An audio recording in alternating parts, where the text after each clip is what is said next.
What's up ja vielä kerran what's up kaikille ja tervetuloa kattoo kaikki Koripallosta podcastia taas helekutin pitkästä aikaa, eli meillä on ollut yli vuoden tauko tässä. Ihan mahtavaa olla backiin, niin kuin ne jotka tarkimpana on ollut Instagramin puolella, huomas, että nyt kun NBA season alkaa tänä yönä, niin myös kaikki Koripallosta podcast on back. Ja niin kuin näette, ne jotka nyt täällä YouTuben livessä on, niin tämä podcast ottaa vähän uuden muodon, ja kaikki Koripallostakin on ottanut vähän uuden muodon nyt comebackin aikaan. Ensinnäkin nämä kaikki podcastit tulee livenä kaikki Koripallosta YouTube-kanavalle. Ja sen lisäksi ne tulee yhä Spotifyhin sitten tämän liven jälkeen, eli mä nauhoitan nämä kaikki, julkaisen ne Spotifyhin, mutta YouTubeen nämä tulee live, mikä on todella jees, nimittäin te pystytte kommentoimaan ja olla messissä tässä tekemisessä. Niin kuin nyt jo te, jotka olette täällä livenä, ensinnäkin tervetuloa kaikki Koripallosta podcastin pariin vähän tälleen uudella tavalla. Ihan sika jees olla backi. Tää on ollut tunteiden vuoristorataa odottaa, että milloin mä tuun takas kaikki Koripallosta kanavaa duunaamaan.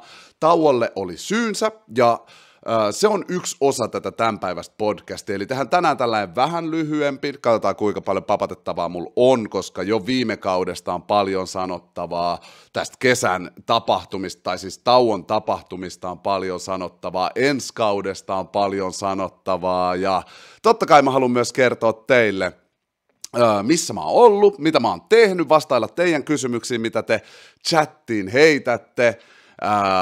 Ensinnäkin mä haluan sanoa nyt jo chattiin, moro Anka, moro Rasmus Sipula, moro Sagete Mage, tervetuloa kaikille, kaikki Koripallosta podcastin pariin taas vihdoin me ollaan täällä yhdessä kokoontumassa.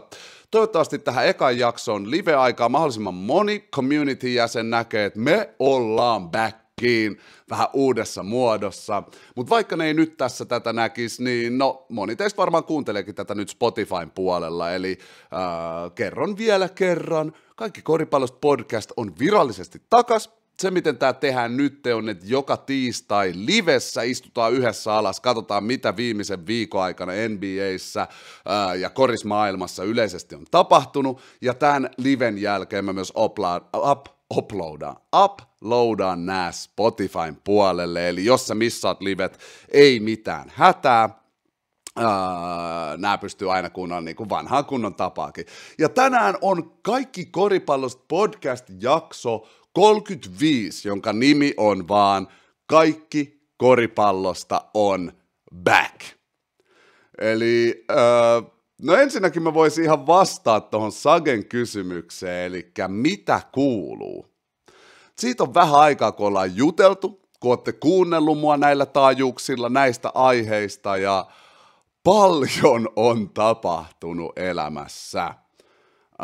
Korismaailmassa, koriselämässä on tapahtunut paljon, esim. Että mä en ole mitenkään loukkaantunut tällä hetkellä, se on erittäin kiva ja tuntuu, on paljon motivaatio ollut pelaaja, tuntuu, että on kehittynytkin ja niin edelleen, eli henkilökohtainen koriselämä menee hyvin, ja myös muuten henkilökohtainen elämä tällä hetkellä kukoistaa tosi paljon, oli tiettyjä asioita, mitä mun piti saada mun elämässä aikaiseksi, että tuntuu siltä, että menee oikeaan suuntaan, ja mä on tehnyt työtä käskettyä, että mä en ihan turhaa ottanut taukoa kaikki Koripallosta kanavan tekemisestä, vaan mulla oli tiettyjä missions, tehtäviä, mitä piti tähän. Crooks kirjoittaa, holy F, KK on back, joo, täällä ollaan taas, tästä tulee ihan uskomaton kausi, eli ensi yönähän sitä aletaan pelaamaan. Ja katsotaan, mitä Rasmus sanoi, Damian Lillard ja Giannis, ihan liian hullu yhdistelmä, ja siitä onkin hyvä hyppy hyppää ensimmäiseen aiheeseen, mistä mä haluan puhua tässä podcastissa. Mulla on niitä tossa jonkun verran listalla niitä aiheita. Kaikkiin luultavasti ei keretä, koska tiedättekö te, tässä on kokonainen kausi, kokonaiset sitä edelliset playoffit. Golden State voitti mestaruuden, siitäkään ei olla puhuttu. Sen jälkeen Denver voitti mestaruuden, Lakers teki ihmeellisiä liikkeitä viime kaudella. Tässä on ihan sikana puhuttavaa, mutta mennään ajankohtaisimpaan hommaan. Siihen, mitä me kaikki mietitään eniten, siihen, mikä on niinku yllättänyt koko korismaailman aika lailla tämän NBA-tauon aikana, eli Milwaukee Bucks, Damian Lillard, Giannis Antetokounmpo, Chris Middleton. Okei, kokonaisuudessaan vaan. No siis Milwaukee Bucks oli jo legit, mutta niistä tuli just ihan uuden tason legit joukkue. Eli Damian Lillard siirtyy virallisesti Milwaukee Bucksiin. Ja vitsi, tää on jees. Mun ensimmäinen ajatus oli yes. Eli mä rakastan, niin kuin te tiedätte, lojaaleja pelaajia, sitä koko kulttuuri, se on musta siistiä, mutta Lillardin oli aika päästä näyttää meille, mihin se pystyy isoimmalla stagella. Se on liian uskomaton pelaaja, se on liian iso osa tämän generaation uskomattomia pelaajia. Me ei päästä ikin näkemään sitä playoffeissa korkealla tasolla, kun kädet hikoo ja kaikki tärisee ja pelottaa, ettei onnistu. Niin siellä stagella mä haluan nähdä tämän tällä hetkellä näyttää siltä yhden NBA-historian clutcheimmista pelaajista. Tässä on totta kai pohdittavaa. Mä en ole kuullut tätä pointtia missään, mutta mulle, ennen kuin sä näytät mulle konferenssifinaaleissa, Game 7:eissä, niin edelleen, totta kai Lillard on näyttänyt playoffeissa, mutta se on ihan eri asia pelaa eka rundia, toka rundia, kuin sitten konferenssifinaali tai finaali. Mä lupaan sen, kaikki pelaajat mainitsee siitä, me ei olla nähty Lillardia siellä. Ja tää tarkoittaa mulle sitä, että on vielä nähtävää siinä, että kuinka clutch oikeasti Damian Lillard onkaan. Ja mä siis uskon siihen tyyppiin ihan täysin, mutta nyt meillä on NBA:n toisiksi paras pelaaja, Giannis Antetokounmpo. Mennään kohta siihen, kuka on mulle paras. Mutta NBA:n toisiksi paras pelaaja, Giannis Antetokounmpo. Ja liigan top 10, jopa top 5, voiko olla? Top 10 pelaaja, Damian Lillard yhdessä, silleen, että niiden core on vielä ehjä. Eli siellä on Chris Middleton, siellä on Lopez, niillä on paljon. Drew Holiday on paha menetys oikeasti, puolustuspäässä me tullaan näkemään se heti. Milwaukee mun mielestä ei tule suoraan dominoimaan kaikki joukkueet ja tuhoamaan, vaan siinä menee hetki. Niin kuin tämä yksi liigan parhaista puolustavista joukkueista on nyt huomattavasti huonompi puolustuksessa, huomattavasti myös parempi hyökkäyksessä, mutta siinä menee mun mielestä hetki. Mutta kokonaisuudessaan mä oon niin hype tästä, ja kyllä Milwaukee meni nyt yhdeksi mun lempijoukkueista tällä kaudella. Järjestys menee näin. Lakers, koska LeBron James ja Rui Hachimura. Kakkosena OKC, eli I'm back baby. Samalla tavalla kuin kaikki koripallosta on back, niin Giannis on back sydänjoukkueensa kanssa. Kun LeBron on gone, niin OKC on taas kaikista se ykkönen. Nyt vielä onneksi päästään arvostamaan LeBronin tekemistä, myöhemmin vähän siitä LeBronista ja siitä, mitä se teki viime kaudella, mitä Lakers teki viime kaudella ja niin edelleen. Mutta joo, tosiaan Milwaukee kiinnostaa mua tosi paljon, tuun katsoa sikan niiden pelejä tässä podcastissa.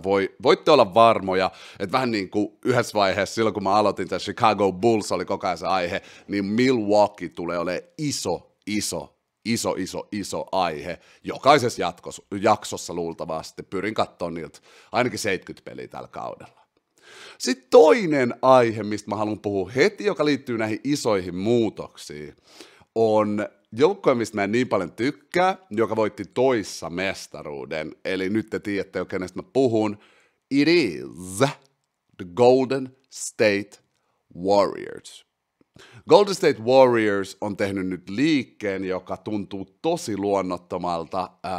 En osaa oikein odottaa, että miltä se näyttää. Veikkaan, että se tulee toimii, mutta en tiedä, miltä se tulee näyttää, kun CP3, Chris Paul laitetaan pelaamaan arkkivihollisensa. Melkein, ainakin tuo joukkue on sen arkkivihollinen Clippers-päivistä ja myös Suns-päivistä. Se laitetaan pelaa Steph Curryn, Clayn ja Draymondin kanssa. Ihan uskomaton ajatella. Mä uskon, että Chris Paulilla on vielä tankissa, ja sillä on vielä tankissa just niitä asioita antaa, mitä Golden State kaipaa tässä hetkessä. Ja on kaivannut siis siitä lähtien, kun ne alkoi voittaa mestaruuksia. Eli Golden Statein ongelma on aina ollut turnoverit. Se, että ne ei osaa, tai ne on niin tempukas jengi, että ne ei osaa oikein pitää pallosta huolta. No nyt niillä on yksi NBA-historian parhaita pallosta huolehtijoita, eli Chris Paul niiden joukkueessa. Shoutout, pitää muuten heittää tämän jakson lopussa shoutoutit teille. Tänään se tehdään tuolta chatista. Mutta shoutout Chris Paul, shoutout Golden State Warriors, teitä tulee olemaan mielenkiintoista katsoa, voin arvioida, että mä katson niitä varmaan puolet niiden peleistä tai jotain, Golden State ei ole ikin mua, niin kuin OG tietää, Golden State ei ole ikin mua niin paljon rehellisesti kiinnostanut, mutta kyllä nyt niillä on niin isoja muutoksia tullut ja kiinnostavia juttuja tapahtunut, että vois vähän katsella, että mikä niiden meininki on, mutta jos mun pitää ennustaa, niin ei Golden State ole edes konferenssifinaalissa. I'm sorry. Se tulee toimia se juttu, mutta niistä puuttuu kokoon, niistä puuttuu tiettyjä asioita mun mielestä ihan selkeästi. Sitten seuraava iso muutos tältä kaudelta, joka kiinnostaa, on totta kai Boston Celticsin uudet jutut. Varsinkin, jengi on tosi hype tuosta Kristaps Porzingis jutusta. Okei, mä menen siihen kohta, mutta paljon enemmän mua kiinnostaa ja paljon enemmän tähän joukkueeseen vaikuttaa pelaaja, jonka mä mainitsin jo aikaisemmin, eli Drew Holiday. It's a holiday, baby. Koska Drew Holiday on aliarvostettu. Mä en tiedä, mikä meillä on korisfaneina, että me ei osata nähdä puolustusta sen arvossa. Mä en oikeasti taju, miksi se on niin, että nämä liigan parhaat puolustajat ei saa mitenkään samaa haippia kuin liigan parhaat hyökkäät. Jos me mietitään, niin Drew Holiday on puolustuksen Lillard. Ei puhuta siitä, mitä Jimmy teki sille viime kauden, ei puhuta siitä, mutta muuten siis oikeasti Drew Holiday on liigan parhaimmista puolustajia, supertähti, jos me annettaisiin puolustajille ne kreditit, ne jutut, mitä ne ansaitsee. Ja se nyt meni joukkueeseen, joka on tarvinnut point guardia pitkään. Ne hommas Malcolm Brogdonin, siksi Malcolm Brogdon ei ihan pystynyt tuottamaan niitä asioita, mitä ne tarvitsi. Sitä ennen Marcus Smartia ne koitti peluttaa, joka ei ole mun mielestä pure point guard, mutta nyt niillä on anteeksi, että mä sanon ton noin, pure point guard, joka ensinnäkin pystyy tuoda palloa ylös, tehdä hyviä ratkaisuja sulle, osaa heittää, ei pelkää hyökkää ketään vastaan, mutta ei myöskään tarvii hyökkäyspelissä olla, niin kuin Drewn ei tarvii olla hyökkäyspelissä aktiivinen, että se on hyödyllinen kentällä. Ja toi on hyvä, koska niillä on jo hyökkäyspeliä erittäin paljon Tatum ja Brownin muodossa. Eli Drew Holiday sopii kuin täydellinen palapeli tähän Bostonin joukkueeseen. Mun näkemyksestä. Se on niin kuin, Bostonista tuli yksi vaarallisimmista joukkueista. Vaan, tää on tällainen juttu, mitä mä en tiedä, kerettiinkö me puhua tästä viime podcasteissa, eli yli vuosi sitten. Mutta musta tuntuu, että mä oon ainut jäbä, kenet mä tiedän, joka ei ole ihan niin Jason Tatum type of dude. Ja älkää, ennen kuin syntyy pahempaa reaktio tästä, niin mä tarkoitan tällä, että Jason Tatum, siitä puhutaan niinku super tähtenä, siitä puhutaan siinä jäbänä, joka on seura, he got next, että se on KD ja LeBron, meidän uuden generaation, KD ja LeBron on Tatum ja Doncic tai jotain tollaista. Miksi mä en näe tota? Mä näen, että Tatum on tähti, jopa supertähti, uskomaton pelaaja, mutta mä en näe tota, mä en näe sitä dominanssia, mä en näe tätä. Peli on tiukka tilanne, vikaerä alkaa, ja mä oon tälleen, no mut noilla on Tatum, niin tiedätkö ne vie. Mä en näe tota, mä näen, että jos Tatum on jos Tatum on kuuma tänään, niin joo. Mutta voi olla myös, että Tatum ei saa niin paljon aikaiseksi. Ja tossa on iso ero mun mielestä KD, LeBron, jopa Lukaan. Eli en mä tiedä, mä haluan kuulla teiltä kommenteista, jotka katsoo tätä liveä nyt chatissa, ja myös jos sä katsot tätä myöhemmin, niin kerro kommenteissa, mitä mieltä sä oot tästä näkemyksestä, että Tatum ain't him, mä sanon. Enkä mä lyö sitä alas, siis se on mun mielestä uskomaton pelaaja, top 10 tässä liigassa kaikkea, mutta him on vaikea olla. Ja mä en näe sitä. I don't see it. Siksi Drew Holiday lisäys on erittäin hyvä. Ja Boston on mun mielestä toisiksi vaarallisin jengi tällä kaudella. Porzingisista, mä mainitsen nopeasti, mä oon nähnyt Porzingisin lähes kaikki kaudet ja sillä katsonut se peli tasaisesti Dallasissa, New Yorkissa, katsonut sen tekemistä, koko se uran ja sen koko on game changer juttu, mutta me aina loppujen lopuksi unohdetaan pelaajat, jotka loukkaantuu ja jostain syystä ei pysty pelaamaan kausia ja sitten lopulta ne ei olekaan playoffeissa ja sitten ne ei ole, niistä edes puhuta.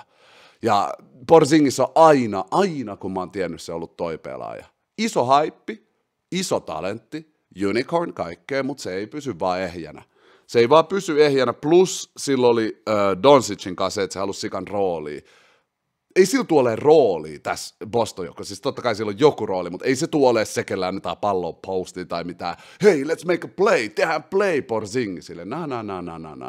Jos Porzingis suostuu olemaan reboundaava, puolustava pelaaja, vaan reboundaava, puolustava pelaaja, jolle välillä tulee kolkkei, niin joo, se on hyvä, sitten se niinku sentään asettuu roolinsa, mutta sitten vielä se ehjän pysyminen.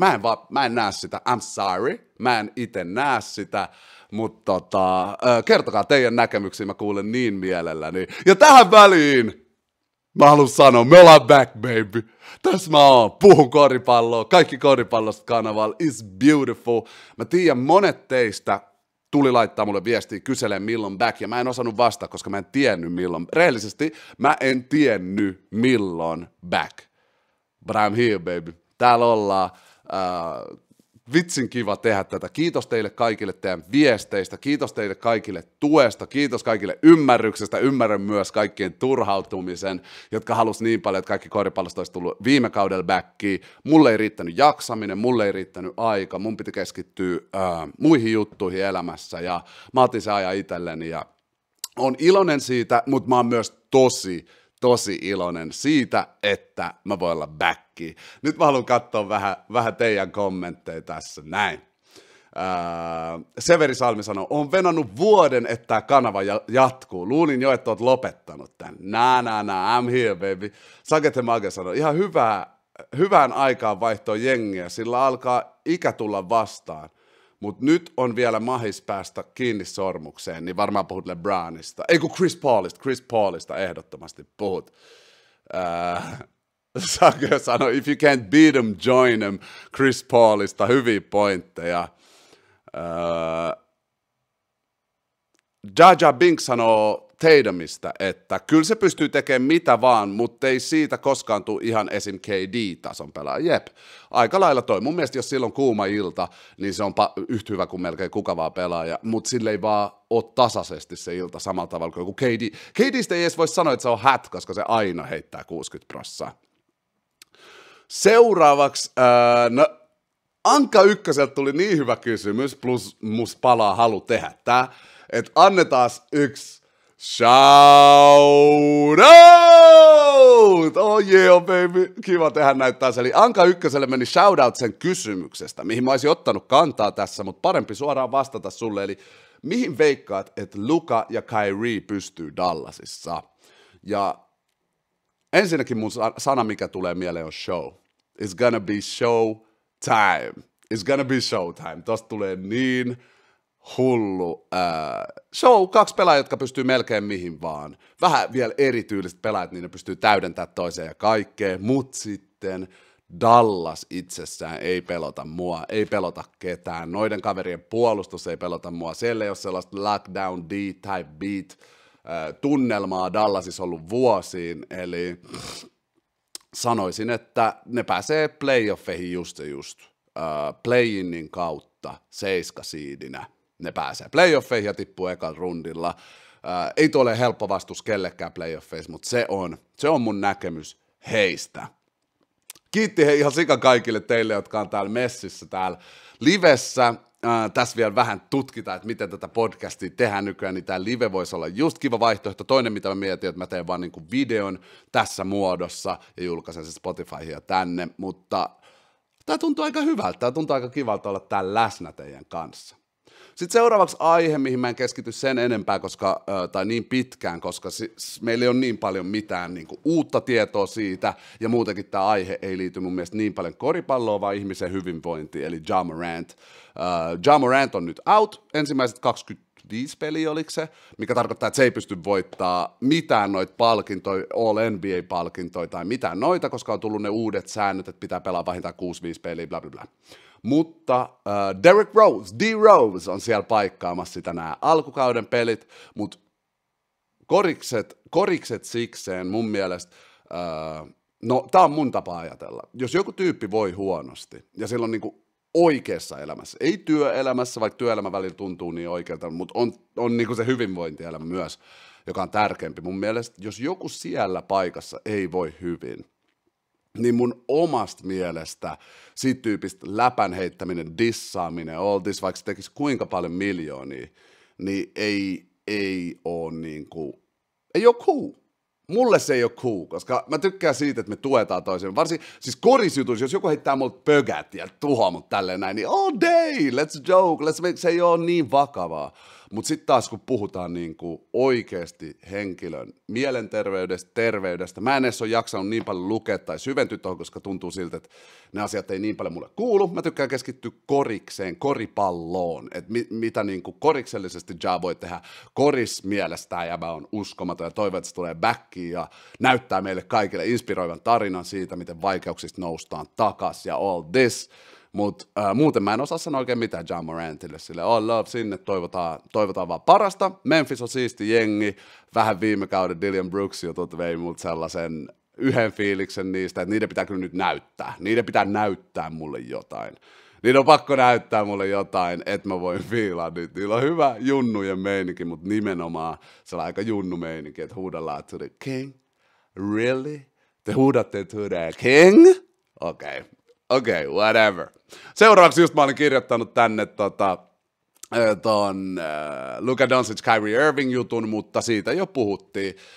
Mä toivon Lukalle MVP-tasosta kautta. Hyvässä kunnossa se näytti olevan. Mä näin jotain videoa tälleen. Näin mä uskon, että Kyrie kans tulee nyt todistaa meille kaikille, että tää kaikki häsä, mitä tässä on tapahtunut, on sattuma. Tietynlainen sattuma. Ja mä ehkä oon tota mieltä, vaikka se ei kuulosta siltä, voidaan koko ajan sanoa, Kyrie on aina pois eri syistä. Mutta musta tuntuu, että tossa kävi vaan niin paljon juttuja putkeen, ei vaan Kyrielle, meille kaikille, ja sitten Kyrielle se vaati vähän enemmän henkistä, tiedätkö, duunia ja tiettyjä asioita, että se pystyy tulla töihin normaalisti. Mutta nyt maailma on taas, semi-normaali, niin toivottavasti Kyrie pystyy pelaamaan. Sitten on joukkue, josta mä en ole niin paljon puhunut, mistä mä oon tehnyt tietynlaisia jaksoja aikaisemmin, koska ne huuteli kans LeBronille, kun ne rakentui.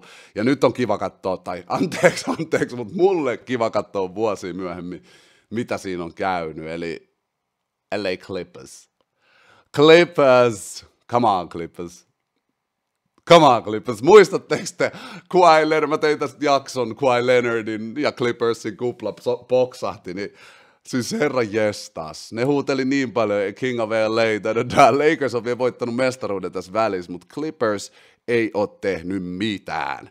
Ainut syy, miksi mulla on nyt vähän rakkautta Clippersille, no te tiedätte se, Russell Westbrook, ja silleen, mä puhun vielä Russell Westbrookista erikseen tässä jaksossa, jos muistan, toivottavasti muistuttakaa siellä chatissa, jos mä unohan, mutta silleen, mulla on sanottava Russell Westbrookista, oikeesti, koska me ollaan oltu liian, tai tässä spesifisessä asiassa mä en ollut niin median vietävänä, mutta moni oli, ja mun mielestä it's time to put some respect on some people's name, jotka on legendoja tässä pelissä. Mutta Clippers, mä toivon, että ne jäbät pysyy ehjinä, mä toivon, että Kawhi pysyy ehjinä, mä toivon, että Paul George pysyy ehjinä, mä toivon, että me nähdään ne playoffeissa, olisi kiva nähdä Lakers-Clippers matchup, niillä on aina ollut mun mielestä tasokas joukkue, mutta ne aina, siellä on Clipper curse, sillä että ne ei ikin pääse sinne asti, mihin niin kuin, niiden potentiaali riittää. Nyt toivotaan, että asia on toisin, toivotaan, että nähdään oi, se olisi maukas. Clippers vastaan Lakers matchup, jossa olisi tietysti paljon aiheita. Siinä on Kawhi, joka huuteli LeBronille.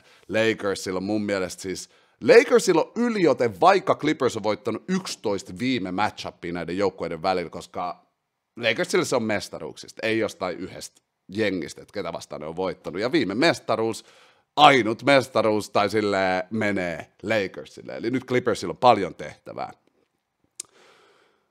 Tuntuu, että on jonkun verran kyllä näitä vähän harmillisia aiheita. Eli seuraavaksi mä oon kirjoittanut tänne Zion Williamson. Ja tästäkään mä en osaa oikein sanoa mitään.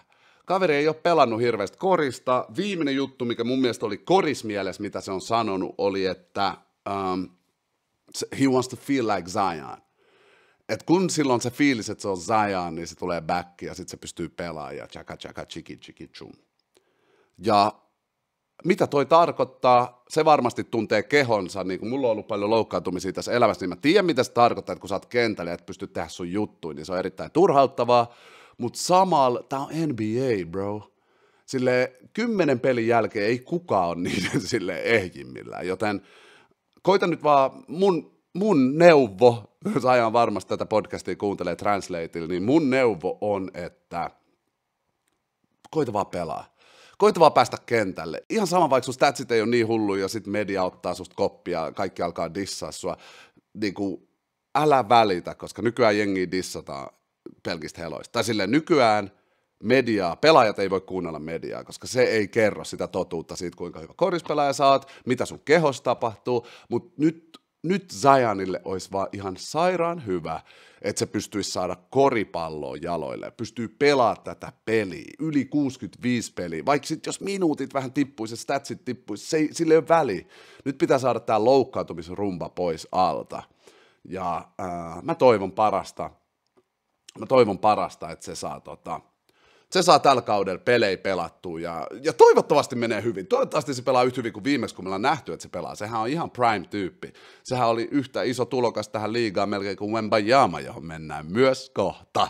Miten tässä meni näin kauan ennen kuin mä edes mainitsin Wembin, koska oh my god, Wemby on hullu. Mut joo, Zion, I hope for the best. I hope for the best for you. No mennään siihen Wemby. Okei, järkkä on Wemby, sit mennään Russell Westbrookiin, ja sen jälkeen me mennään Lakersiin. Okei, Wemby. Wow. Niin kuin te ehkä huomasitte tämän kaikki koripallosta ensimmäisen stintin aikana, niin mä en niin helposti sekoon näistä uusista tulokkaista. Musta tuntuu, että meille aina myydään joku tulokas, ja siis useinhan ne on uskomattomia, mutta ei ne niinku, wow, se on isosti sanottu, että joku on isoin tulokas LeBronin jälkeen, tiedätkö? Se on tosi isosti sanottu, ja Zionista sanottiin niin, ja sen taitotaso oli sitä, mutta niin kuin näette, se vaatii niin monen palasen loksahtamista kohdalleen, että oikeasti jengi voi olla seuraaville LeBroneille. Se on melkein mahdottomuus. Ja Zionilla se oli ikävä kyllä loukkaantumisestakin. Mutta tää Wemby, kaverit. Mä näen jotain uutta. Mä katsoin 2 preseason-matsia lähes kokonaan. Eli aina kun se ei ollut kentällä, mä painoin pois, mutta muuten katsoin sen. Toi on jotain uutta. Wembys on jotain, mitä mä en ole ikinä nähnyt koripallossa. Se wingspan. Tää jäbä blokkaa kolkkeja silleen, että se on niinku apupuolustuksessa vaparin sisällä. Ja se menee apuun kolkille ja blokkaa jengiä. Sen pelissä näkyy rauha, sen psyykkeessä näkyy rauha. Mä kuuntelin, kun se oli J.J. Redick podcastissa, niin tää jäbä on diippi. Se ei mene mukaan tuohon leikkiin, tuohon medialeikkiin, mitä paljon NBA:ssä on, vaan se vastaa tosi rehellisesti. Ja se on mun mielestä tämän päivän paras tapa selviä hengissä siitä, että on kuuluisa urheilija, koska se on ihan uusi laji nykyään somen kautta olla kuuluisa urheilija. Pitää olla se oma mieli niin vahva. Pitää tietää, missä sä meet, mitä sä teet, vaikka mikä olisi otsikko, mikä olisi ihmisten eka refleksikommentti, kun ne näkee susta kuvan. Sille ei saa olla väliä, vaan pelaajan pitää itse tietää, missä se menee. Ja Wemby näyttää siltä, että sitä on coachattu tohon, että sen mieli on tarpeeksi vahva, rauhallinen, ja se tekee hyvää ei olla koko tuossa Amerikka-mössössä niin paljon mukana, niin kuin nähdään Jokicista, vaikka siitäkin pitää puhua vielä. Niin Jokic esimerkiksi, sillä on ihan oma elämänsä kotimaassa, niin toi NBA Parade, ne kaikki jutut, todellakin se fiilaa niitä ja partyaa ja kaikkea, mutta se ei ole sen koko maailma, mikä voi oikeasti tehdä hyvää tuossa tunnelmassa. Mä en tiedä tajusko kaikki, mitä mä tarkoitin tuolla, toivottavasti tajus, mutta vaan se on painostavaa, jos sä oot siinä hullun myllys koko ajan, on mun pointti. Ja Wemby tulee ole kova. Näistä peleistä mä pystyn jo sanoa. Se tulee ole kova, ja sillä kävi maailman paras draft-juttu sille itselleen. Se meni San Antonioon. Se meni sinne jengiin, missä on vähiten hullunmyllyä, missä oikeasti koitetaan vaan tehdä lahjakkaita pelaajia ja saada se show pois niiden ympäriltä. Silloin nyt coachaamassa sitä Timmy D, yksi kaikki aikojen parhaita isoja. Silloin kotosa olo, koska Tony Parker pitää huolen, että se näyttää sille, miten ranskalaiset liikkuu San Antoniossa tai jotain. Ja muutenkin siis toi on vaan Greg Popovich valmentajana ja Manu Ginobili siellä. Eikö Robinsonkin anna sille nyt coachausta silleen, wow, Wemby on Saleen nyt se uusi tulokas. Se on Saleen nyt se, koska mä oon vähän miettinyt sitä kaverit. Mä en tiedä, ootteko te samaa mieltä. Mä oon vähän miettinyt sitä, että mitä jää jäljelle, kun KD, Curry, LeBron on gone. Ja totta kai jää uskomattomia pelaajia. Luka on yksi niistä, ja toivottavasti Zion ja Ja ja Jokic ja Giannis. Siis on nämä uskomattomia pelaajia, mutta joku fiilis vähän niistä puuttuu. On vaikea luoda uudestaan näin isoja niin kuin match-uppeja, näin isoja tarinoita kuin mitä esim. KD ja LeBronin välillä on, tai Curry ja LeBronin välillä on. Et nyt tulee vähän sellainen laskukausi siihen, että miten niin kuin henkilökohtaisia asioita tuolla liigassa tapahtuu, mutta mä uskon, että Wemby tulee, Jokic ottaa haltuun, Giannisilla on nyt jengi, Daminkaan, tälleen näin, niin ne alkaa rakentua nyt uudestaan, ja mä innolla odotan niitä, kun mä katson huomisyön peliä, huomenna alan käsikirjoittaa, ja aletaan nähdä vähän, että miten tää uusi NBA muotoutuu. Mulle tää tuntuu ihan uudelta eralta, ja siksi onkin hyvä tulla uudestaan backiin with kaikki koripallosta, uudella groovilla, joo. Sitten totta kai, vähän disrespect, että mä en aloittanut tällä, sori siitä, Denver Nuggets, Jamal Murray, Nikola Jokic, Champions, paras jengi viime kaudella, kauneinta korista viime kaudella, siis uskomaton jengi, joka menetti pari pelaajaa, Bruce Brownin ne taisi menettää ja sitten jonkun muunkin. Ja se ei ole niille ihan paras juttu, mutta se koris, mitä ne pelas, vähän eurokorista, koska Jokic on se kesken, ne liikuttaa palloa, siinä ei ole yhtään silleen, että supertähti jotenkin dominoi palloa, vaikka sillä oli koko ajan pallo kädessä, mutta se ei dominoi sitä silleen, että mun pitää tehdä tää bucket, mun pitää näyttää jengille whatever, vaan ne pelas yhdessä. Ne oli yksi eliö siellä kentällä, ja Lakers, jolla oli uskomattomia tähtiä ja kaikkea, niin lopultahan ne sweepattiin just sen takia, joukkue vastaan, siis niin kuin individuaalit. Ja tämä on totta kai nyt kärjistetty mustavalkoinen kuva tosta, totta kai Lakers oli joukkue ja niiden tekemät treidit toi niille niin kuin tosi paljon lisää, nehän oli out of playoffs ja kaikkea ja sitten muutti kaiken viime kauden, mikä on tosi kiva tälle kaudelle. Nyt Lakersista voi puhua ja niillä on oikeasti hyvä jengi, mutta Denver oli viime kaudella paras joukkue ja mun mielestä vielä niin kuin kaukana kakkosta. Ja Nikola Jokic ansaitsee kaiken praisin. Nikola Jokicin tapaisia pelaajia tarvitaan lisää NBA:hin, tarvitaan lisää maailmaan. No Euroopassa niitä onkin, ei nyt ihan sen tasoisia, mutta silleen Nikola Jokic pelaa korista niin kuin sitä kuuluu pelata. Jos sä oot isokokoinen tyyppi, ota kaikki malli siitä, miten se pelaa. Jos sä oot pienempi kokoinen tyyppi, ota malli sen mentaalista. Se mentaali siellä kentällä, se ei mieti yhtään individuaalisti. Sillä ei ole yhtäkään ajatusta, että minä tämä, vaan silloin tämä joukkue, boom, vapaa heitto, tos, juoksu, ja oikeasti mitä enemmän tolleen pelaa, sen voittavampaa korista se on. Toihan se syy, miksi näissä, me ei keretty puhua edes vielä MM-kisoista, mutta se on se iso syy, miksi MM-kisoissa nyt jenkit ei pärjännyt. Et kaverit, eurooppalaiset joukkueet, kaverit oli pelannut junnustasti yhdessä, ja jenkeillä näytti just siltä, että teessä, nyt mä teen, ja joukkue voittaa aina yksilön. Niin mä uskon vaan, vaikka yksilö olisi kuinka lahjakas. Tää kans päästään näkee nyt, kun olympialaiset tulee. Mulla on suunnitelmana koittaa päästä Pariisiin katsoa niitä pelejä, että sit kaikki koripallosta tulee kaikkea videoa. Jos mä sinne pääsen, pitää alkaa katsoa, milloin liput tulee myyntiä tälleen, mutta se olisi ihan mahtava kokemus päästä katsoa. Ja kun mulla on sellainen juttu, että mä oon halunnut aina nähdä LeBron Jamesin livenä. aina, niin toi olisi se mun ehkä viimeinen mahdollisuus, voi olla, mutta katsotaan. Mä silti toivon, että eurooppalaiset jengit näyttää niille what's up! Ok, oliko siinä tarpeeksi Denveristä? Ja Jokic on mulle tämän hetken siis paras pelaaja liigassa. Helposti. Unohtakaa kaikki, siis niin kuin, älkää unohtaa kaikki, mutta Giannis ja Embiid puhutaan siihen, ja niiden puolustushan on Jokicin niin paljon korkeammalla tasolla. Mutta sitten taas Jokic on niitä pelaajia, kun mä puhuin siitä että kuka on him, niin Jokic on him. Anna sille pallo hyökkäyksessä. Ja se tekee sun joukkueelle aina oikein ratkaisun. Se on silmätesti, kertoo parhaiten. Statseille ei ole enää väliä, kun Jokicin katsoo, vaan silmätesti, kun sä katsoit viime playoff-runiin, niin oli vaan se, okei, tää jäbä tekee kaiken. Se rakentaa tuolla kaiken. Eli propsit Jokicille, propsit Denverille, Jamal Murraylle myös. Hieno comeback polvivammasta. Mä rakastan, te tiedätte, mä rakastan noita tarinoita. Että käy jotain ja sitten tullaan backiin vahvempana ja saadaan vielä se palkinto siitä, mikä ei ole ikinä taattu, eli tosi kaunis juttu.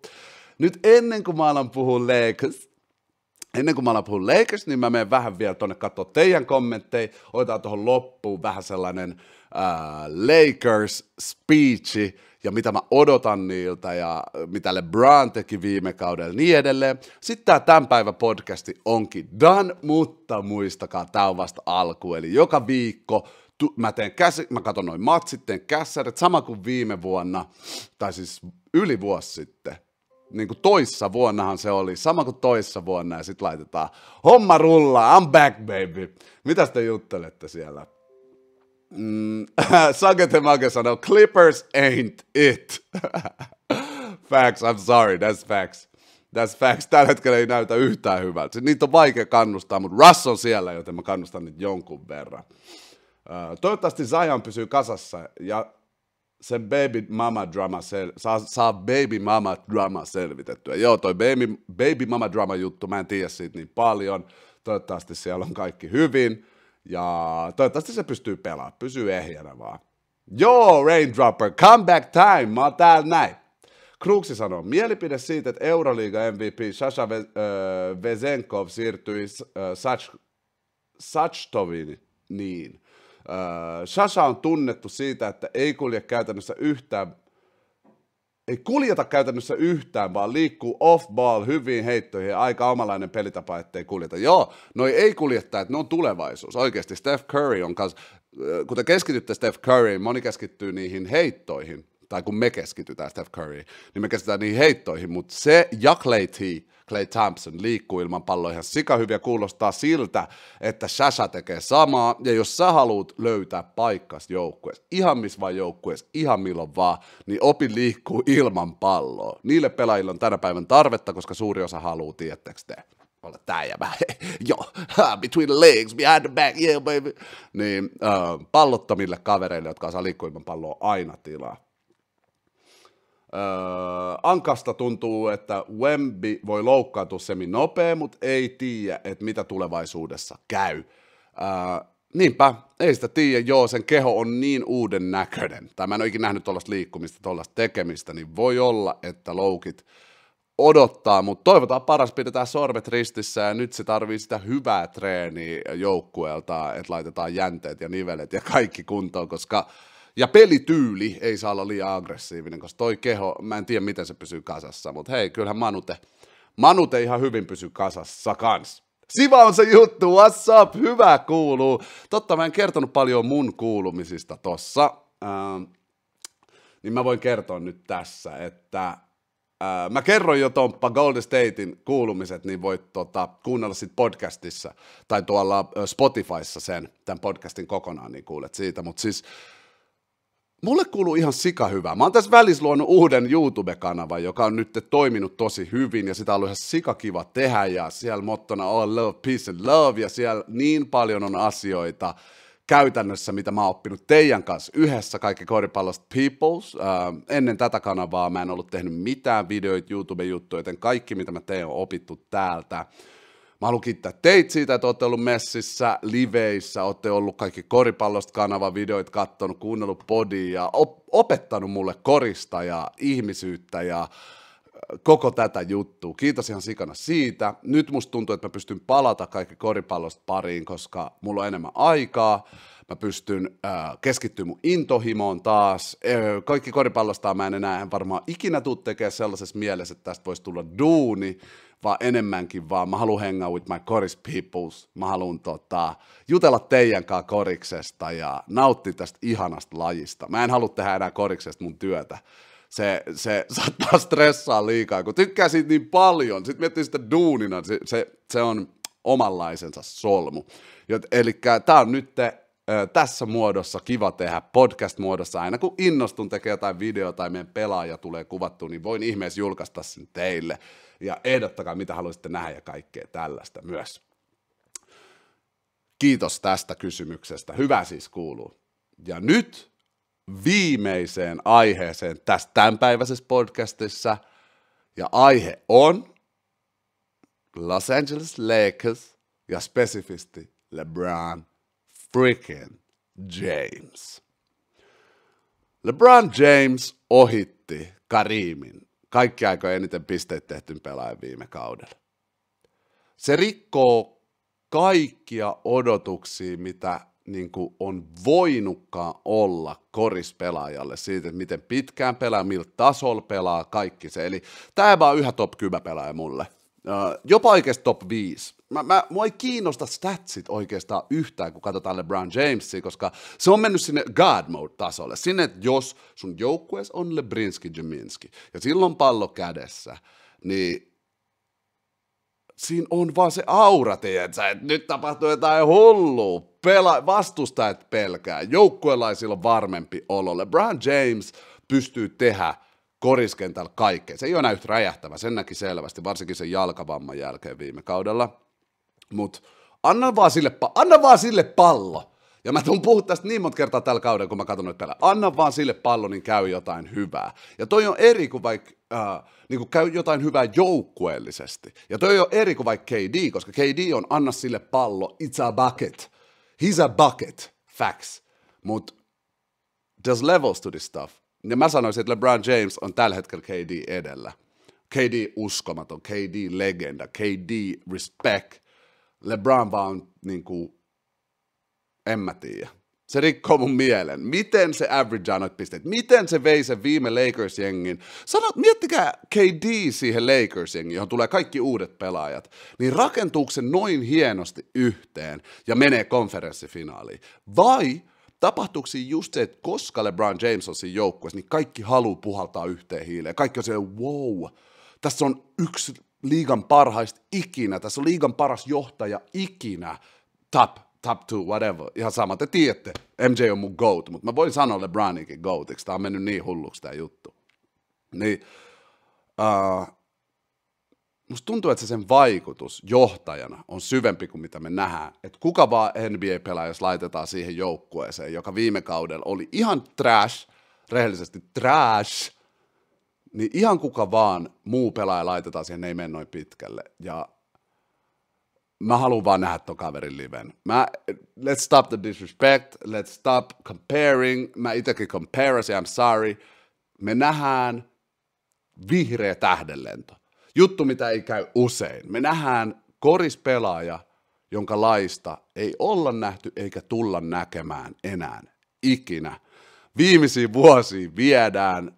Kiitos LeBronille, että on saanut seuraa näitä vuosia. Se on motivoinut mua kaikessa, mitä mä teen. Te tiedätte, iso LeBron-fan over here, jos ei ole tullut jo kaikki koripallosta videoista selväksi. Ja mä odotan sille mestaruutta vielä. Mä haluan sen viidennen sille. Nyt niillä on kaikki asemat. Siihen Rui Hachimura on siellä. Sekin, miten se on ottanut Rui Hachimura siipensä alle ja ne treenas koko kesä yhdessä ja kaikkea. Tästä tulee niin jees.